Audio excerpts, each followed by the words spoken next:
नमस्कार. मोना कुकिंगमध्ये आपल्या सर्वांचं स्वागत आहे. आज आपण कुकिंग न करता साफसफाई करतो आहे आणि तीही फ्रीजची. चला तर मग बघूया फ्रीजकडे. आपलं फ्रीज कसं दिसतं आहे.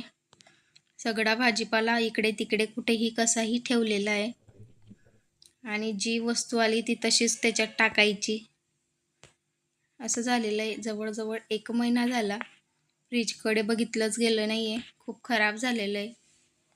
म्हणून म्हटलं आज डायरेक्ट फ्रीजचं साफसफाई करायची आणि व्हिडिओसुद्धा बनवायचा. म्हणून आज व्हिडिओ बनवते. बघू शकता माझ्या फ्रीजमध्ये किती घाण झालेली आहे. सर्वात आधी आपण फ्रीजमधला सगळा सामान काढून घेणार आहोत. मी खोबरंसुद्धा फ्रीजमध्ये ठेवते कारण मी जास्त करून मागवलेलं असतं आणि ते स्टोअर करण्यासाठी फ्रीजमध्येच ठेवते. बाहेर राहिलं तर ते खराब होतं.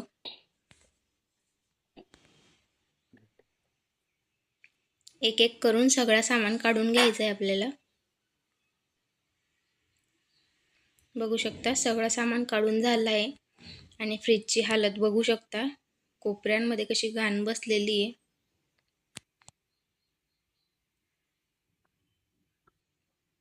अतिशय सोप्या पद्धतीने आपण फ्रीज साफ करणार आहोत आणि तेही इतकं छान साफ होईल की असं वाटेल नवच फ्रीज आपण घेऊन आलेलो आहेत.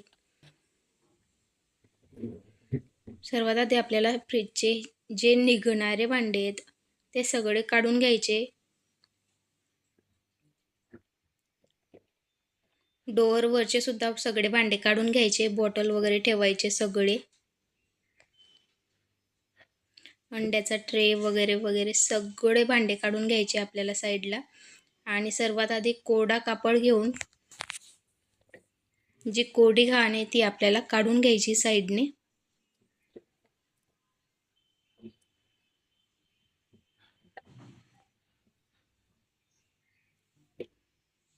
आता आपलं सगळी घाण काढून घेतलेली आहे. आता आपण एक पाणी बनवणार आहोत फ्रीज पुसण्यासाठी. बघू शकता मी एका बाउलमध्ये थोडं मोठा बाउल घ्यायचा आहे आणि त्याच्यात पाणी घ्यायचं आहे. पाण्यात मी एक निंबू पिळला आहे आणि जाड मीठ टाकते त्याच्यात. मीठ छान विरघळू द्यायचं आहे आणि त्याच्यात कापड घ्यायचं आहे.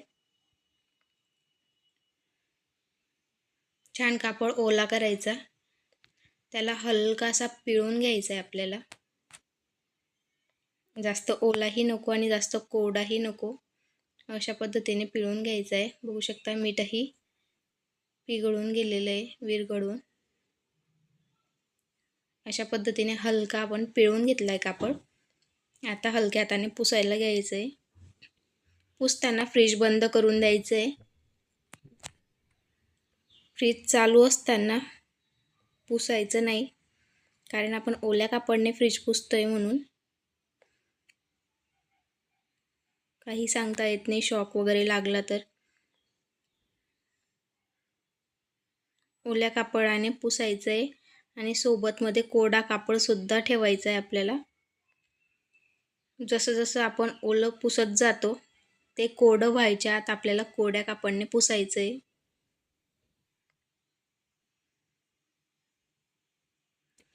कशीही घाण असू द्या पटकन निघून जाते कारण आपण त्याच्यात निंबू टाकलेला आहे आणि मीठसुद्धा,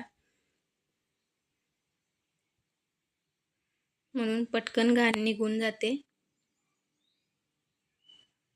आता आपण कोरडं व्हायच्या आत कोरड्या कापडाने कोरडंच करून घेऊ त्याला. अशा पद्धतीने हाताने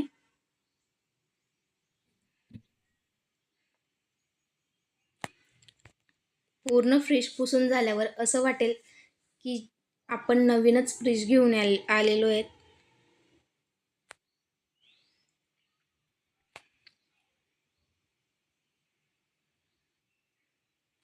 अशाच पद्धतीने आपल्याला सगळं फ्रीज पुसून घ्यायचं आहे. बघू शकता मस्त नवीन नवीन फ्रीज दिसतंय.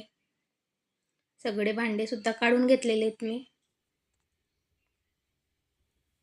आता हे भांडी साईडला ठेवून अशा घिसणीने घासून घ्यायचे. ही नरम घासणी असते आणि त्याला हलके तार असतात.